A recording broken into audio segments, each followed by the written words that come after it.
Item ಯಾವುದೇ ಇರಲಿ try ಮಾಡಿ ಆಚಿ ಚಿಕನ್ ಮಸಾಲಾ.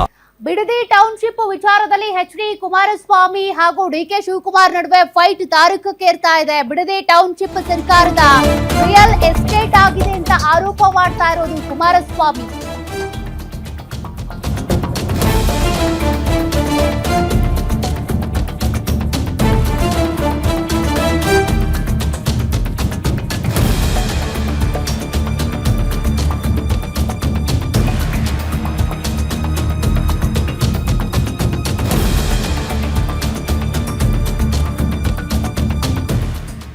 ರಿಯಲ್ ಎಸ್ಟೇಟ್ ದಂಧೆ ಆದಂತ ಆಗ್ಬಿಟ್ಟಿದೆ ಈ ಬಿಡದಿ ಟೌನ್ಶಿಪ್ ಅನ್ನೋದು ಮೊದಲಿಂದಾನು ಎಚ್.ಡಿ. ಕುಮಾರಸ್ವಾಮಿ ಅವರ ಆರೋಪ.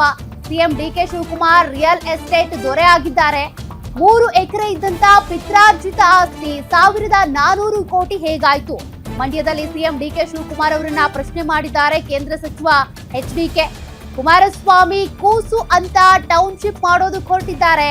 ಟೌನ್ಶಿಪ್ ಮಾಡಿ ರೈತರಿಗೆ ಉಪಯೋಗವಿರದ ಜಾಗದಲ್ಲಿ ಮಾಡ್ರಿ. ಬಿಡದಿ ಬಳಿ ಉತ್ತಮ ನೀರಾವರಿ ಸೌಲಭ್ಯಗಳಾಗಿವೆ.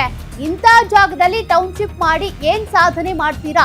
ಬಿಡದಿ ಟೌನ್ಶಿಪ್ಗೆ 80% ರೈತರು ವಿರೋಧ ವ್ಯಕ್ತಪಡಿಸಿದ್ದಾರೆ. ಸರ್ಕಾರವೇ ರಿಯಲ್ ಎಸ್ಟೇಟ್ ಏಜೆಂಟ್ ಆಗಿ ಕೆಲಸ ಮಾಡ್ತಾ ಇದೆ ಅಂತ ಮಂಡ್ಯದಲ್ಲಿ ಕುಮಾರಸ್ವಾಮಿ ಆಕ್ರೋಶ ವ್ಯಕ್ತಪಡಿಸಿದ್ರು. ಇವರೇನು ತರಾತುರಿಲಿ ಮಾಡ್ಲಿಕ್ಕೆ ಹೊರಟಿದ್ದಾರೆ. ಇವರು ಮೊದಲೇ ರಿಯಲ್ ಎಸ್ಟೇಟ್ನ ಒಂದು ರೀತಿ ದೊರೆ ಅಂತ ಹೇಳ್ಬೇಕಾಯ್ತದೆ. ಯಾವ ರೀತಿ ರಿಯಲ್ ಎಸ್ಟೇಟ್ನಲ್ಲಿ ಸಂಪಾದನೆ ಮಾಡಬೇಕು ಅನ್ನೋದಕ್ಕೆ 3 ಎಕರೆ ಜಮೀನು 99ರಲ್ಲಿ ಅವ್ರ ತಂದೆ ಆಸ್ತಿ ಅಂತಕ್ಕಂಥದ್ದನ್ನು ಅಫಿಡವಿಟ್ನಲ್ಲಿ ತೋರಿಸ್ತಾರೆ ಎಲೆಕ್ಷನ್ ಕಮಿಷನಿಗೆ. ಅವ್ರು ಅಫಿಡವಿಟ್ ಹಾಕಿದಾಗ ಚುನಾವಣೆಗೆ ನಿಂತಾಗ 1999. ನಂತರ 2018ರಲ್ಲಿ 1400 ಕೋಟಿ ಆಸ್ತಿ ಅಂತ ತೋರಿಸ್ತಾರೆ. 3 ಎಕರೆ ಜಮೀನಿರೋರು 1400 ಕೋಟಿ ಸಂಪಾದನೆ ಮಾಡಿದ್ದಿದೆಯಲ್ಲ.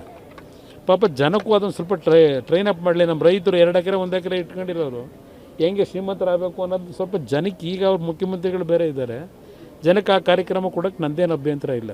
ಇಲ್ಲಿ ಪ್ರಶ್ನೆ, ನರೇಂದ್ರ ಮೋದಿಯವರು ಏನು ಬೆಂತಟ್ಟಿದ್ದಾರೆ ಅಂತ ಏನು ಹೇಳ್ಕೊಂಡವರಲ್ಲ, ಅವರ ಹೆಸರನ್ನು ತಂದಿದ್ದಾರೆ. ಈಗ ಕುಮಾರಸ್ವಾಮಿ ಏನು ಹೇಳೋದು, ನರೇಂದ್ರ ಮೋದಿಯವರು ನನಗೆ ಅಪ್ರಿಸಿಯೇಷನ್ ಮಾಡೋರೆ ಅಂತ.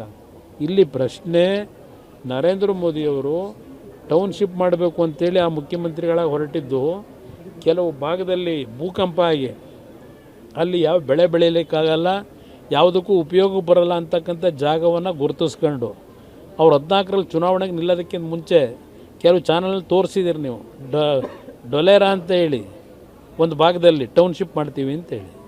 ಸದ್ಯ ಅವರು ಪ್ರಧಾನಮಂತ್ರಿಗಳಾಗಿದ್ದರಿಂದ ಅವರು ಸ್ವಲ್ಪ ಹೆಚ್ಚಿನ ಮುತುವರ್ಜಿ ವಹಿಸಿ ಅಲ್ಲಿ ಯಾವುದೇ ರೀತಿಯ ಬೆಳೆ ಬೆಳೀಲಿಕ್ಕಾಗದೇ ಇರತಕ್ಕಂಥ ಬರಡು ಜಾಗ ಇತ್ತು, ಅಲ್ಲಿ ಟೌನ್ಶಿಪ್ಪನ್ನು ಮಾಡ್ತಕ್ಕಂಥ ನಿರ್ಧಾರ ಮಾಡಿದ್ರು. ಅಲ್ಲಿ ಹಲವಾರು ರೀತಿಯ ಅವರ ಒಂದು ಅವಕಾಶ ಏನು ಸಿಕ್ತು ಕೇಂದ್ರದಲ್ಲಿ, ಅಲ್ಲಿ ನಡೀತಿದೆ ಟೌನ್ಶಿಪ್ಪು. ಇವ್ರು ಮಾಡೋಕ್ಕೆ ಹೋಗ್ತಾ ಇರೋ ಜಾಗ ಯಾವುದು ಟೌನ್ಶಿಪ್ಪು?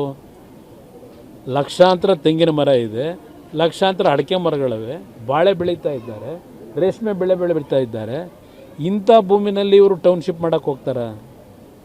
ಟೌನ್ಶಿಪ್ ಮಾಡಪ್ಪ, ಎಲ್ಲಿ ಬರಡು ಭೂಮಿ, ಎಲ್ಲಿ ರೈತರು ಉಪಯೋಗ ಬರದೇ ಇರೋ ಜಾಗ ಇದೆ ಆ ಜಾಗದಲ್ಲಿ ಮಾಡಿ.